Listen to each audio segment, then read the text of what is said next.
So guys, আমার যদি অনেক টাকা থাকতো, মানে অনেক টাকার মালিক যদি আমি থাকতাম, তাহলে আপনাদেরকে আমি বাংলাদেশের প্রত্যেকটা জায়গায় গিয়ে, প্রত্যেকটা জেলায় গিয়ে, প্রত্যেকটা গ্রামে গিয়ে আপনাদেরকে এই গ্রামের সৌন্দর্যটা দেখানোর চেষ্টা করতাম। ভাই দেখেন, আমি যে একটা এনভায়রনমেন্টে আছি, এমন একটা রাস্তা দিয়ে আমি বাইক চালাচ্ছি যেটা আসলে মানে গ্রামের মানুষই জানে যে এই ধরনের রাস্তা দিয়ে এই ধরনের সিচুয়েশন উপভোগ করা যে কতটা আনন্দদায়ক এবং কতটা কি বলবো বুঝাইতে পারতেছি না। শুধু এটুকুই বলবো যে দেখেন আর ইমেজিং করেন যে what kind of scenery right now I am seeing.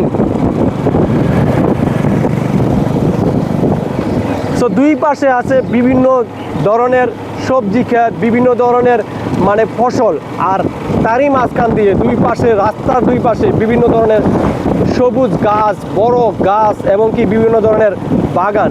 এরই মাঝখানে রাস্তা, এরই মাঝে আমি বাইক ছেড়ে যাচ্ছি। সো এইটা আসলে কতটা মানে মানে কি ধরনের এনভায়রনমেন্ট উপভোগ করতেছি আসলে আপনাদেরকে বুঝাইতে পারবো না।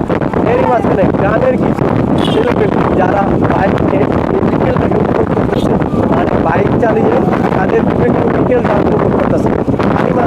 আমি এই সিনারিগুলো দেখতেছি আর আপনাদেরকে দেখাচ্ছি।